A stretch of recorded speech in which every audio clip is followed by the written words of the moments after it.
Aloha Kako, this is Saleh Azizi from Kahumana Organic Farms. Just talking through the first few slides here on the final presentation about citrus cultivation. This is done by Noe Neumann and it's been sponsored by Kahumana Organic Farms and Kahumana Farm Hub and also Hawaii Farmers Union United, Waianae Chapter, Hawaii Tropical Fruit Growers, and Lokoea Farms.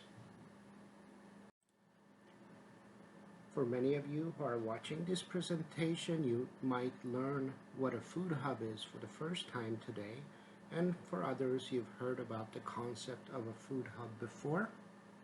A food hub aggregates and distributes food on behalf of multiple local farmers and food growers. And what sets a food hub aside from a food distributor is that we focus on exclusively buying and selling local food. And so I have had the privilege to work with Kahumana Farm Hub since it started in 2017. And our farm hub is powered, I would say, by many, over 100 backyard growers out here on the Leeward Coast in Waianae, but also other food hubs from both Maui and Big Island. And we also work to sell directly to food hubs here on Oahu, like FarmLink and Oahu Fresh. In our food hub, about 75% of our members are Native Hawaiians, and we also recognize that we are in Waianae, an area that has a rich historical and a cultural legacy of having grown food and shared it with one another. And so we think of our work as just restoring a food system that was once here already.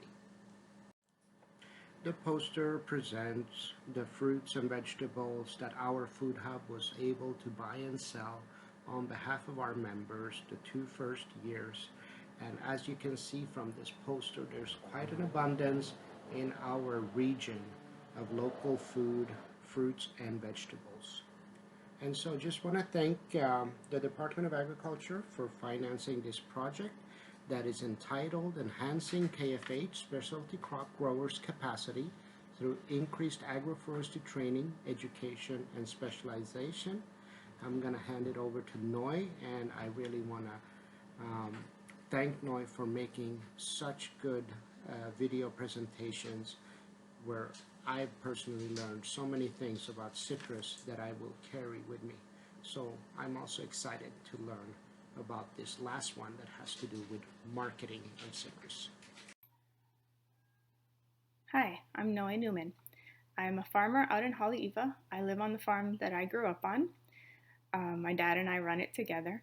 I've been running the farm for about 5 years now. I went through the Go Farm program to learn how to be a farmer. I'm a member of the Hawaii Tropical Fruit Growers and also part of the Women Farmers Network.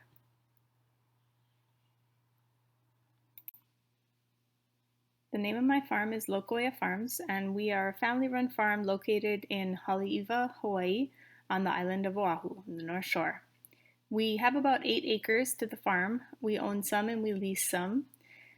We have about 4 acres planted right now with about 450 trees, various types, citrus and tropical fruit. Here's a drone shot of the farm. The field up on the top, the black outline, is Meyer lemons. The field at the bottom with the blue outline are Hawaiian oranges, Valencia navel, a bunch of different types.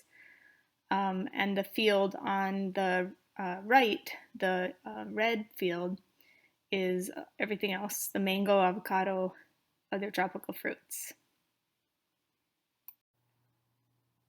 Okay, so in today's workshop, we're going to be talking about post-harvest, quality management, and marketing challenges, and it's the last in our series of 4 workshops. So you can see we've talked about lots of different things relating to citrus, And hopefully this will be a good wrap up for you.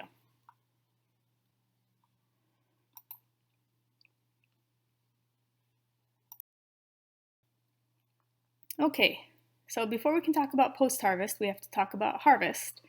The thing that seems to be the most difficult with harvesting citrus is knowing the right time to pick it. I can find lots of information about when to pick fruit in Florida or in Arizona or California, but it doesn't really apply in Hawaii because our climate is so different and we don't even have a climate. We have so many microclimates. So I can tell you what we do on my farm, but it's probably going to be a little different from what happens on your farm. What I found is that we often have many smaller harvests throughout the year and then one big harvest. So the trees, I think because our temperature doesn't switch back and forth between winter and summer quite as much, so the trees oftentimes will do smaller fruitings multiple times in the year. The best advice I can give you is to keep harvest records so that from year to year you can start to see what your normal picking time is for a different fruit. It is really important to know when your fruit's going to be ready, at least a general idea, because you don't want to be waiting till your fruit's already super ripe, falling off the trees before you're trying to sell it. You want to try to get things sold even before they're ripe. So it's important to know, have a general idea of when your availability is going to be throughout the year. So for my farm, this is sort of a very general citrus harvest time. Basically, the main thing is that summer and fall we're harvesting lemons and limes. Spring and winter we're harvesting oranges and grapefruit. Other than that, it can be all over the place. So I kind of use that as my general rule and then sort of just try to pay attention to when my flowering is, how my fruit are looking at different parts of the year, and so on. Okay, so let's talk about the different fruit in the citrus, different varieties of fruit within the citrus genre, and how you might know that they're ready to harvest.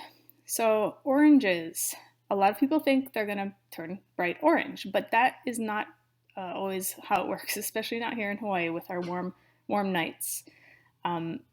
Oftentimes, our oranges are at least partially green when they're ripe.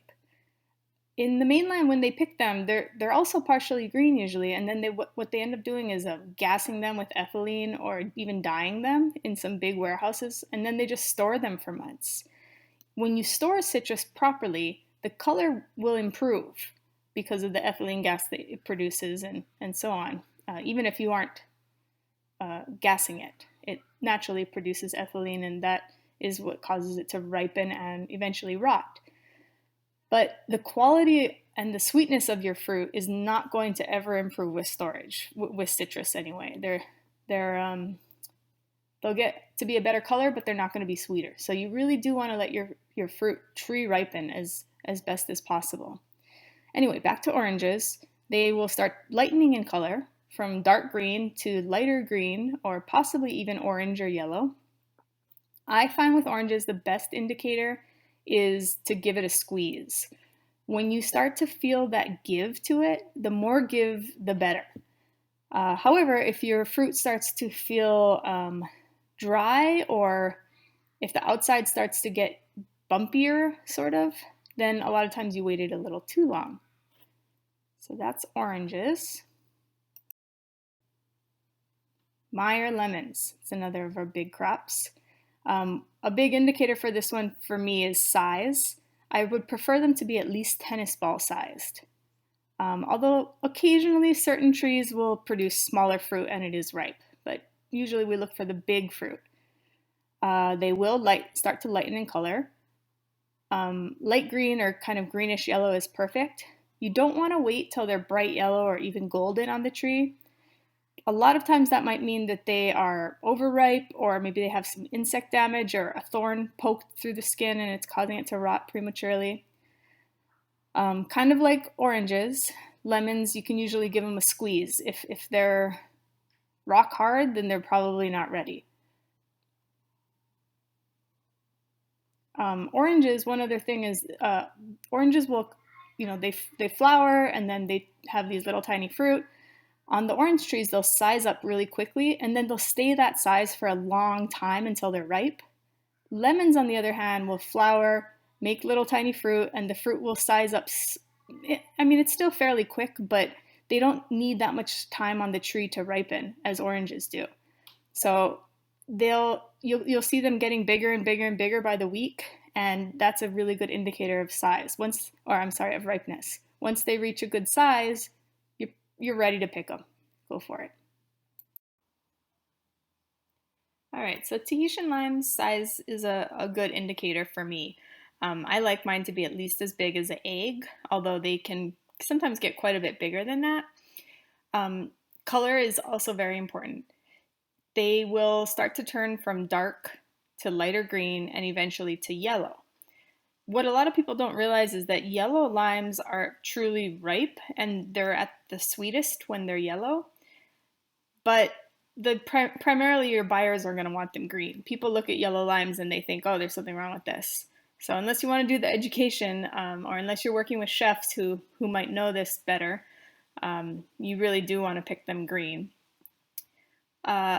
Something that's a little bit tricky, and actually this applies to pretty much all citrus, is that where the fruit is in the canopy can sometimes affect the color in a way that's unrelated to ripening.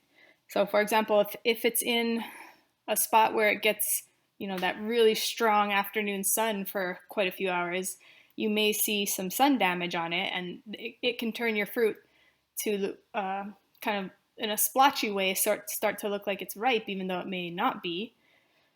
And the opposite of that, if your fruit is all the way underneath a really thick canopy and it barely gets any sun, a lot of times it's blanched or it doesn't quite turn the right color ever. So it will be like, for limes, it might always just kind of be a little bit yellow and doesn't change over time.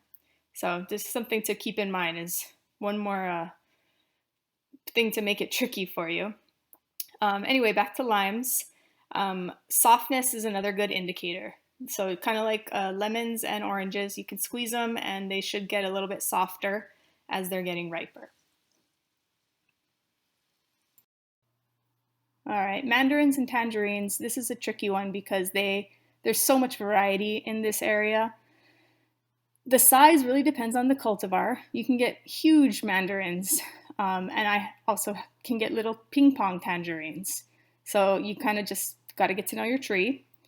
Color, I find generally mandarins and tangerines will color up a lot nicer than the oranges will. So I can sometimes get that really nice orange color on them, but not always. So you can see the picture on the right is one variety of tangerines I have, and the one on the left is another variety of tangerines. They're both sweet and delicious at the moment when the picture was taken.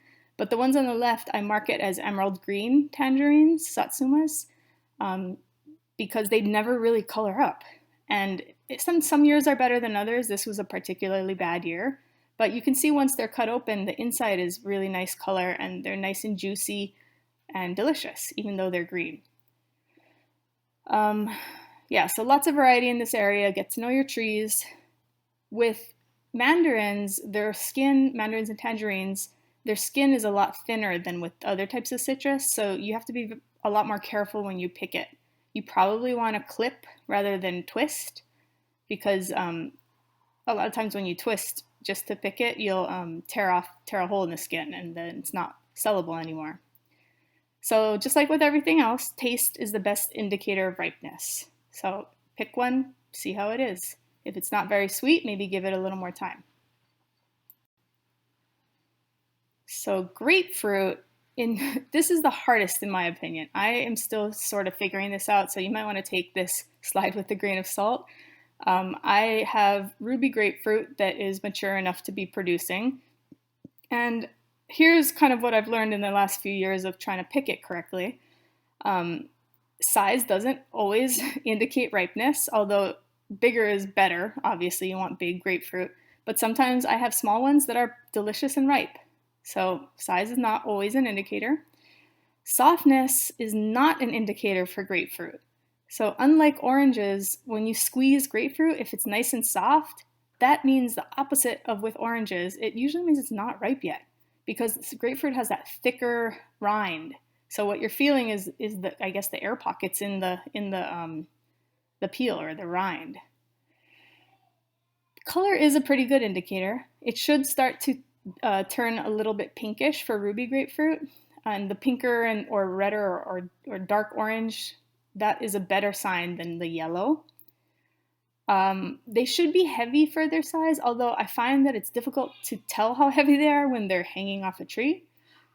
And when they fall off themselves, that means that they're very ripe. So if it's really tricky for you to pick by twisting or pulling, it's probably not quite ripe yet. So that's kind of what I've learned, although every year it's still kind of a guessing game for me with the grapefruit. Lots of taste testing, lots of going back a week or two later and seeing if they're any better before I start selling my crop.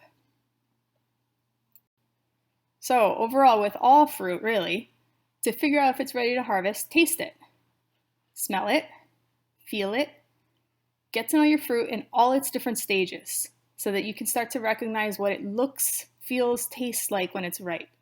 So as soon as those little fruits start to form, start touching them, start smelling them. When you think it might be ripe, pick one and taste it. If it's good, then you figured it out. And if not, then come back in a couple weeks or so. You have to really do a lot of touchy-feely taste testing to get to know when your fruit is really ready. Okay, so this is kind of how harvest procedures work on my farm. We use two main picking methods. Either one-handed, you pull the fruit gently so that the stem is taut. You twist your wrist a little bit, and then you pull the fruit at 90 degrees to snap the stem. If you do that correctly, then you end up with a fruit that has the button still attached. The button is the picture up on the top left, that little thing that's circled. That's where the flower sepals used to be, or that's where the sepals are. You do want that attached still. You don't want it torn off, and you definitely don't want a hole in the fruit where you pulled too hard and you tore the skin. If you can do that with just your hands, then great, much faster. If you cannot, then we use rounded snips, kind of like the one in the picture on the bottom left, to trim the stems. Oranges, grapefruit, and limes I find to be really easy to snap. Tangerines and lemons are very easy to tear, so you have to be more careful. And lemons I find to be pretty difficult to snap without breaking branches or really struggling. So in the end, I find lemons to be quicker to just trim, while the others I can usually do by just with one hand, pull to a snap. You don't want to leave any stem attached because it can puncture other fruit as you're pouring them into different boxes and so on. So if you do end up with stem attached, you want to make sure you trim that when you get back to the pack shed. Make sure your button's attached. Skin should be intact, not torn. When you're picking, you want to make sure you're picking into a clean harvest sack or tote. I like to use the sack pictured here on the right. It is a big bag, basically, that like you wear sort of as a backpack, but it's on the front. So the straps crisscross over your back, and it has a wire that holds it open. It sits kind of near like the top of your tummy. So it makes it really easy to lean into the tree and be picking with both hands, and the fruit just goes right into this bag. And then it has straps on the sides that you unhook, and you can gently kind of pour the fruit from the bottom into your bin after you have a full sack. So this makes it a lot faster, in my opinion. I like to use these sacks. When you are using bins or totes, make sure they're clean and sanitized because it's food. As soon as it comes off the tree, you're responsible for keeping it clean and following all the food safety procedures. When you're picking, you want to keep all the fruit out of direct sunlight. So for example, you're picking and you put a load into your wheelbarrow and then you go back to the tree. Make sure you push that wheelbarrow into the shade, or some people like to have an umbrella out there to keep the fruit out of the sun. And never pick up fruit from the ground for harvest. That's not anything that you want to sell.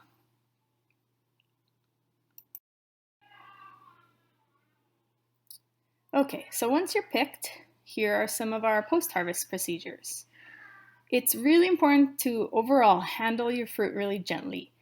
A lot of people think, oh, citrus, you don't have to be as careful with it as like mango or something like that. And that's somewhat true, but citrus doesn't show the bruises right away, but it will cause the fruit to rot a lot quicker. So you want to make sure that your final customer, depending on whoever is going to be the final person to eat this fruit, has the fruit for a good amount of time. They don't have to eat it the day they buy it. So you bring your fruit back to your pack shed. You want to remove the B grade fruit, or make sure everything that you're going to sell is premium.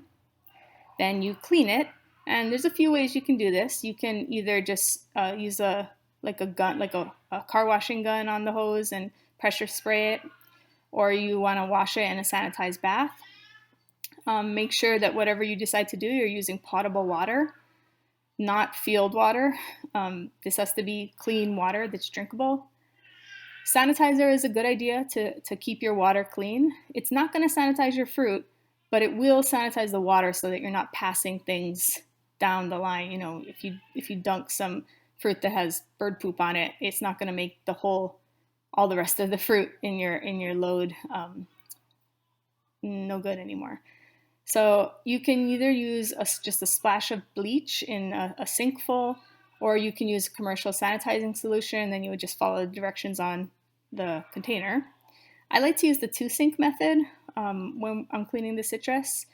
You can see the sink in our pack shed up on the top left. I fill both of those little sinks, and my dirty fruit goes on the left. It goes into the first bin. It gets kind of rinsed around. I use cotton gloves on my hands so I can sort of just smush them all around in there, and that usually helps to get off most of the junk. And then I put them into the second bin. Both of them have clean water and sanitizer, and they get swished around the second bin. And then it goes into a clean sanitized crate to dry, and my clean fruit goes on the right side. High pressure is really good if you have stuff like scale or mealybugs, or your fruit's really dirty. Then you may need to use that high pressure spray to really clean the fruit well. It's important to dry your fruit before packing, because wet fruit is a lot more likely to rot. So then you dry it, you pack it up. Depending on your buyer, you may want to do 20 pounds to 50 pounds, whatever your case weight is. And then you want to store it in a cool, dry location. So picture below is some of the fruit for sale in a walk-in cooler. One of the hardest things I had to learn as a new farmer was the fact that not everything that you grow is going to be sellable. There are always going to be grade B produce, things that are not quite up to par or premium quality. So it's important to go through your fruit after you pick it and decide separate them into piles, which is sellable, which is premium, and which is compost pile. So for our premium citrus, what we like to look for on the farm is we try to say less than 50% of the rind has russeting or other cosmetic damage. So you can see in the picture here that some of those lemons are kind of brown or russeted. That's due to a few different insect pests usually. And we try to control it, but there's always going to be some that come back like that. There should be no evidence of insect damage for our premium citrus. No pukas or anything that shows that there might have been a bug eating it before humans get to eat it. No punctures to the rind at all. Sometimes thorns on the tree will puncture the rind, and it heals up, but still, we don't want our premium citrus to have that puka. They should be appropriately sized, so not too small. Clean, we want to make sure we clean them well. The stem should be clipped or snapped short. The button should still be on. And we don't want it to be deformed or kind of weird looking in any way. Sometimes there's always fruit, that comes out like that. There on the bottom of this picture, you can see there's a lemon that has sort of like a pie-shaped lighter colored section on the peel, that's actually a chimera. We see those a lot on citrus, but that is considered a deformity. And that wouldn't be in my premium pile, even though it's kind of cool. So we separate things into premium and then also grade B, and then also compost or throwaway stuff. Grade B is stuff that's still edible, that it doesn't have insect damage, it's not getting rotten, or it's not gross in any way, it's just cosmetically not perfect. So those, we still try to sell them, although we get like less than half of what we can get for our premium citrus. So it's almost kind of, is it worth it to pick that stuff? But the stuff that's already picked, I try to sell, or I'll donate it. There's quite a few places that you can donate to around the island. Yeah, I feel bad tossing it when I know that it tastes great, just looks ugly. However, the higher the demand for the fruit, the less people care about how it looks.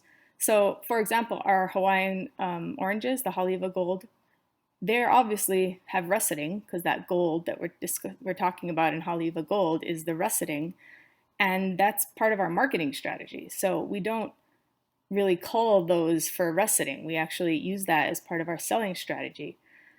Lemons, on the other hand, for some reason, people don't want to buy these brown lemons. So while I can sell them for oranges as premium grade and premium pricing, for lemons I cannot.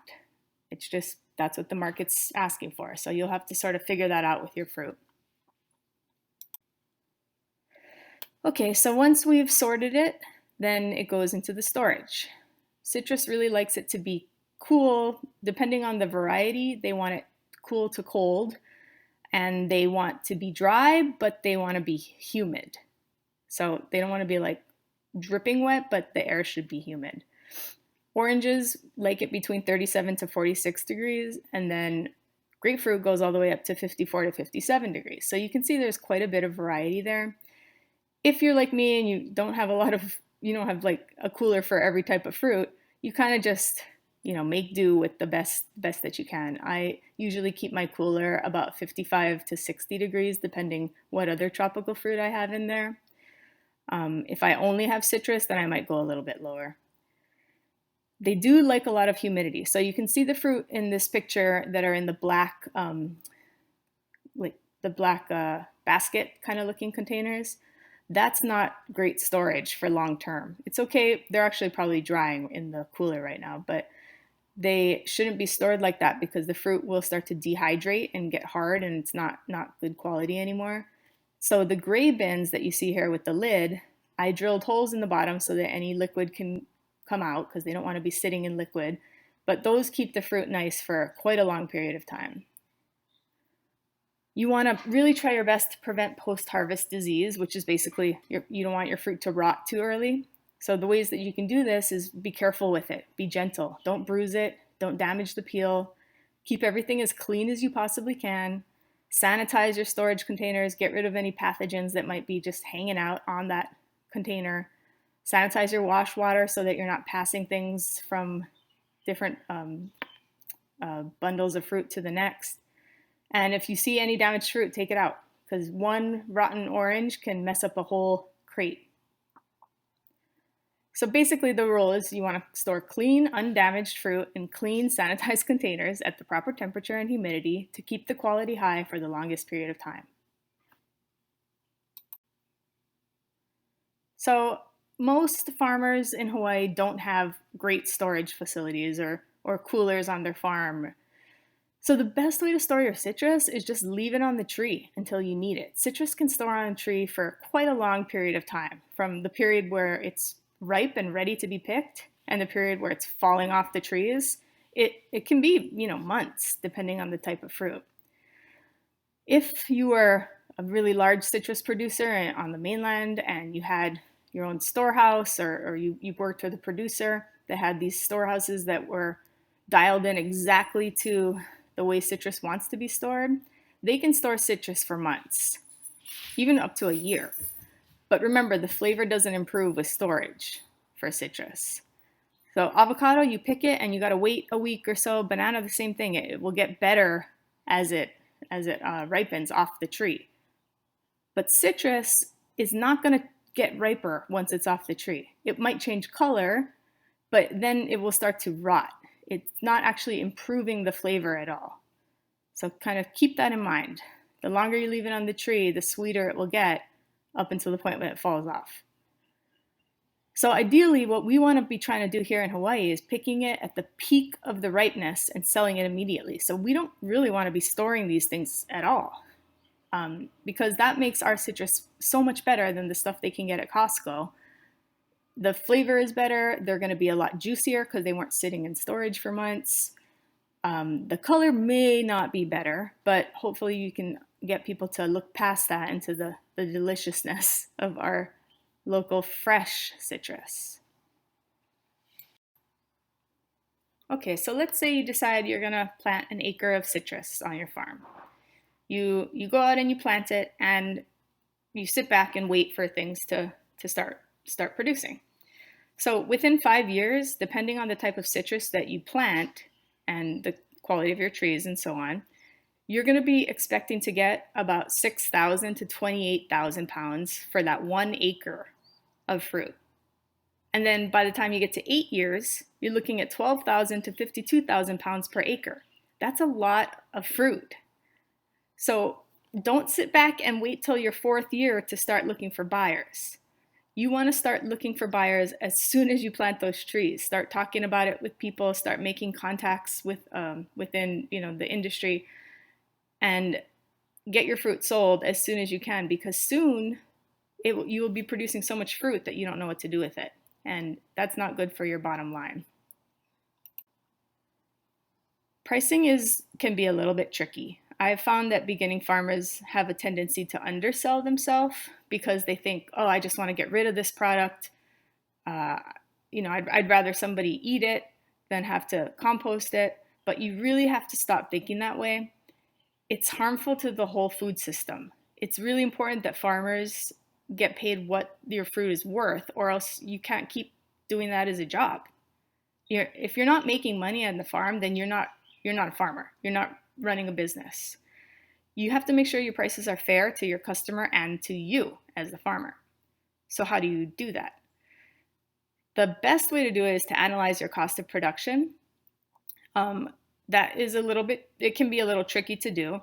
So Go Farm Hawaii has Ag Business Service as part of UH, and they can help you with figuring out your cost of production. The website is gofarmhawaii.org. Check them out if you are not even sure what cost of production is, because it's an important thing to think about when you're deciding on what your pricing is. If you cannot or don't have time to figure out your cost of production, go with the market rate until you have your own cost data. So look at what other people are selling it for. Go to different grocery stores and start writing down prices every time you go in. Look at what pricing is for local stuff, for mainland stuff. Ask other farmers what they're selling it for. Look at FarmLink. Look at the distributors. Ask restaurants what they're buying it for. And then you can use all of that data to figure out your own pricing.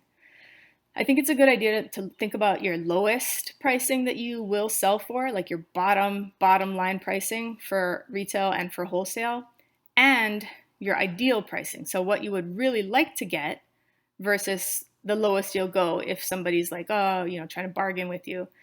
And then don't ever go below that lowest price. It's the lowest for a reason. And if you go below that, then you're not making any money, and you're basically putting yourself out of business. So one thing that I think is really important to talk about is adding value.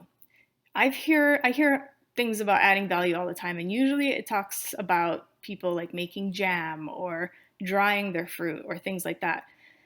And there's nothing wrong with that, although as a farmer, I don't have time to do that most of the time. So I think about other ways that I can add value to my product. A relationship with your buyer is adding value to your product. So if you're willing to check in with your buyer every week so that they don't have to worry about reminding themselves to order your lemons. If you make friends with them, you bring them an extra mango when you do your delivery. You deliver for a good price or for free. If they call you and they need a delivery today, even though it's not your normal delivery day, you make it work because that's adding value.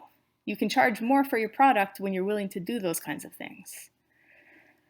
Your product, you can charge more for your product if it's juicier, which our local stuff is always juicier than mainland. If it's better flavor, better color, better packaging.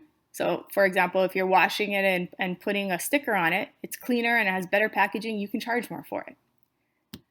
Better branding. If you have a nice logo, you have a brand that people want to associate themselves with, you can charge more for your product.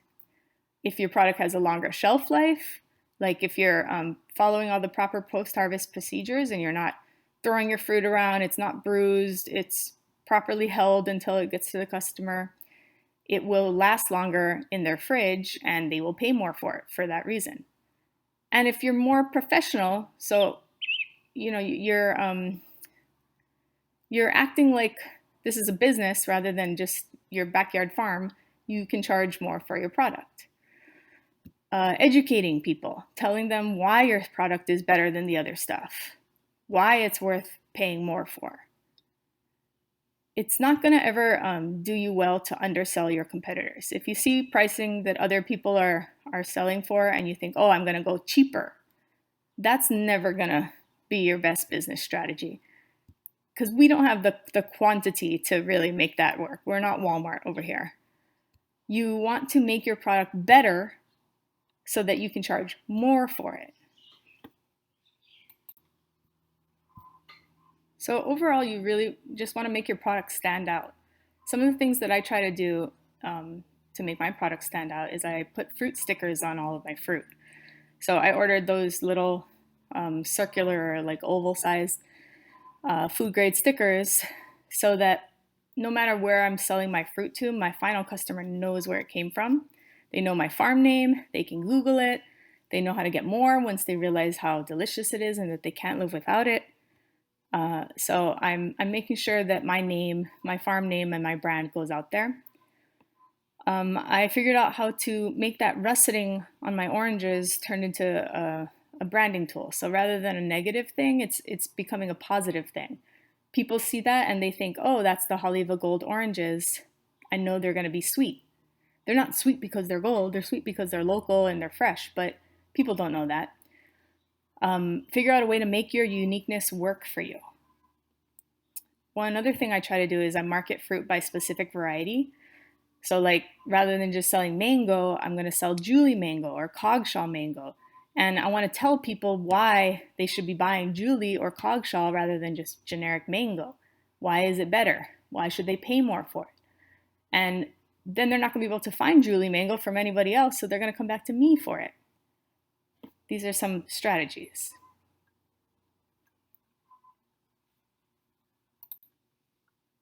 So there's a few different ways that you can sell. And they both have benefits and challenges, I guess you could say.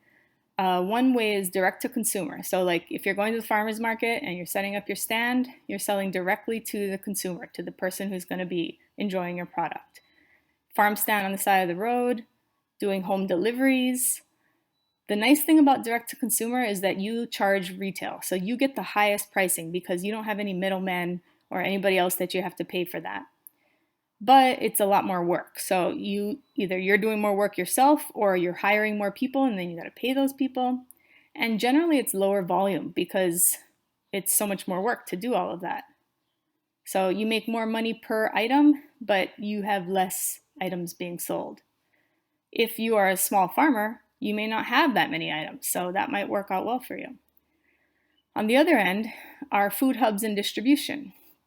So Farmland Kauai is kind of like a food hub or distribution. Diotani is a local distributor that sells to a lot of restaurants and grocery stores. The nice thing about food hubs and distributors is you don't have to do all that work. You sell to one place and they deal with all of the other stuff. You don't have to do invoicing other than just to the one place. You don't have to do deliveries just again to the one place, or maybe they'll even pick up like Farmland Kauai does. So it's way less work, but you get paid the lowest wholesale pricing generally because they're doing all the work. So you got to pay them for it. The nice thing about it though is you can sell a much greater volume usually when you're working with these types of food hubs and distributors. If you do one farmer's market, you only have access to the people that stop by your stand. But through food hubs or distributors, they have a whole bunch of different customers. And then there's also restaurants, which are kind of in the middle here. It's sort of like direct to consumer, but it's also sort of like a distributor. So your pricing would be sort of in the middle, and the amount of work is also kind of in the middle. So for my farm in particular, we started out when I first came back from the mainland and started working with my dad on the farm. I was like, how are we going to sell all this stuff? Started doing farmers markets because I didn't know anything else. But it was challenging because we're pretty specialized. We have mostly citrus, and we have a few other tropical fruits here and there, but the main big chunk of stuff that we have is oranges and lemons. So depending on the time of year, I might only have oranges, and you can't set up a table and make it look nice with only oranges. So farmers markets were challenging for us. We tried doing restaurant sales, but I had a really hard time finding new customers, figuring out who's going to do my deliveries, or I'm probably doing them myself. And invoicing and accounting is kind of a pain. A lot of restaurants, they won't pay you until you bug them. It's sort of their mode of operation a lot of times. And I hate doing that. So Farmlink Hawaii is now 90% of our sales. We almost sell everything to them, which is not, truthfully, that's not the best, excuse me, sales strategy.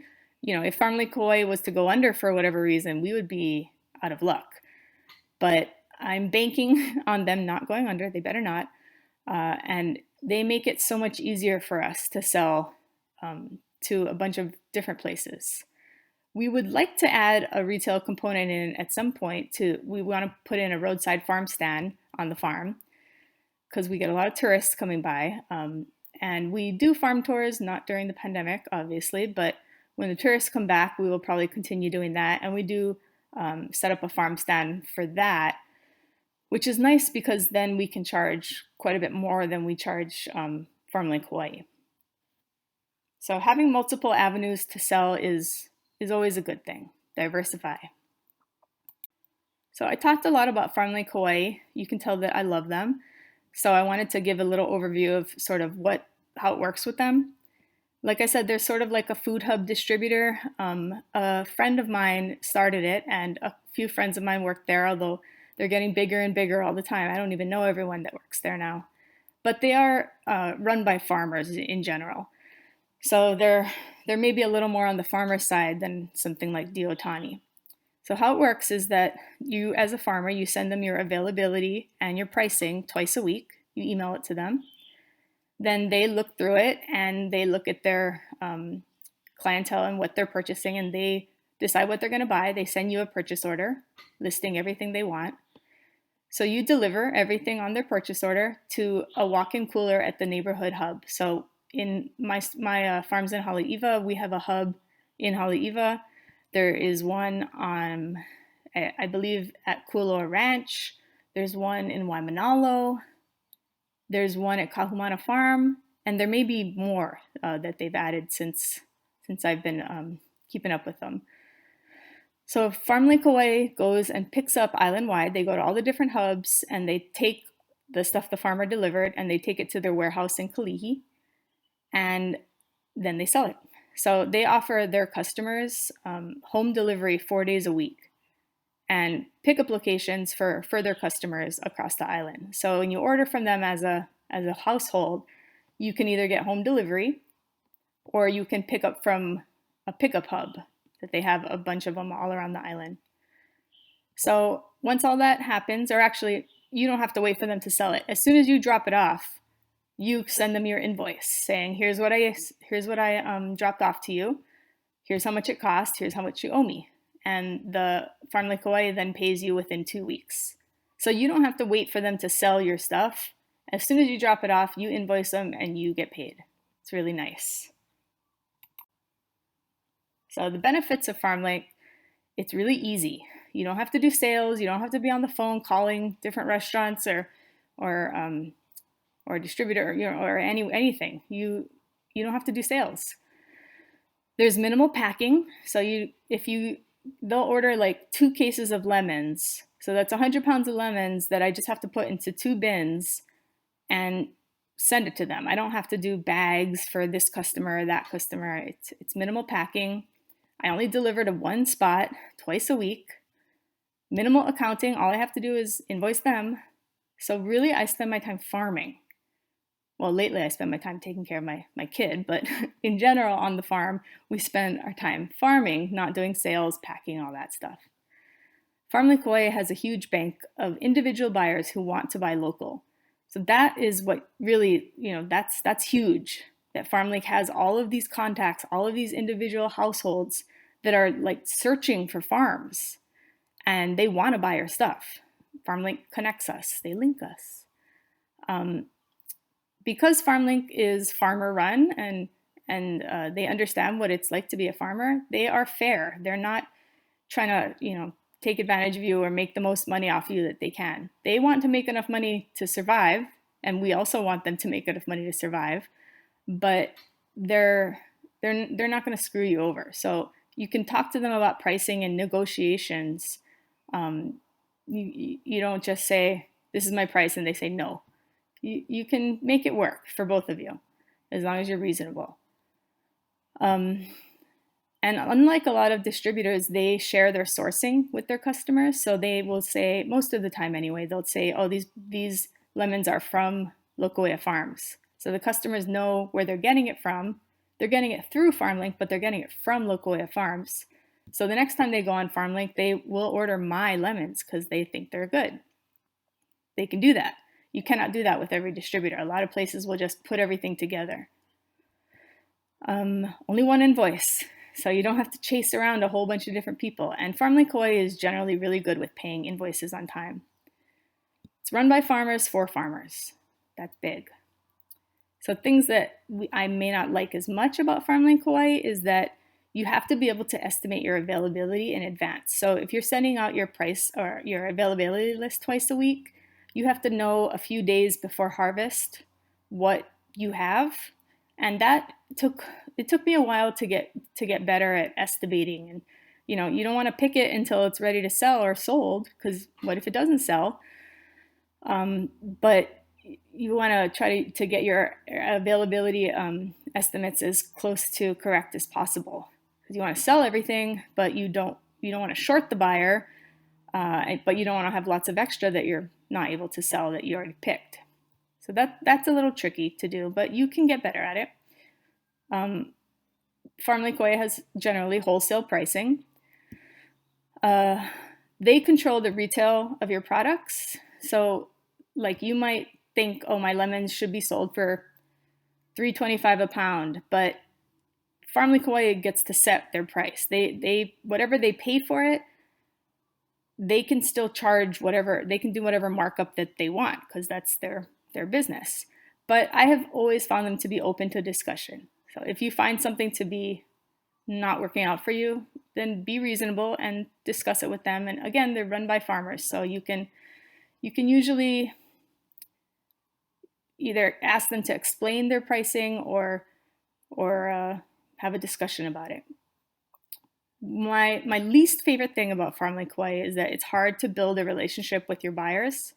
And now that FarmLink is doing a lot of individual families, this is not as much of a problem, because you can't have that close relationship with 200 different families. But back when we were selling mostly to restaurants, it really bothered me. I wanted to be able to offer certain things to chefs, or just provide that service that is part of my added value. That is difficult to do when you're working through a distributor. And Farm Lokoea knows this, and they are trying to figure out ways to improve it. So I think it's just something that you have to go out of your way to make that relationship outside of Farm Lokoea if it's something that's important to you. Okay, I think we covered it all. Thank you so much for joining me for all of these workshops. I hope you have a little bit better understanding of growing and selling citrus. I would love to see more citrus farmers out there. More local citrus in Hawaii available would be really nice. I apologize for this recording being a little bit choppy. I did it during nap times because I now have a 7-month-old son who is taking up a lot of my time and makes everything in my brain kind of choppy lately. But I hope that you found it beneficial, and I hope that I could do something like this again someday. Here's my contact info. If you want, feel free to email me if you have any questions or comments, or you can also comment on the YouTube.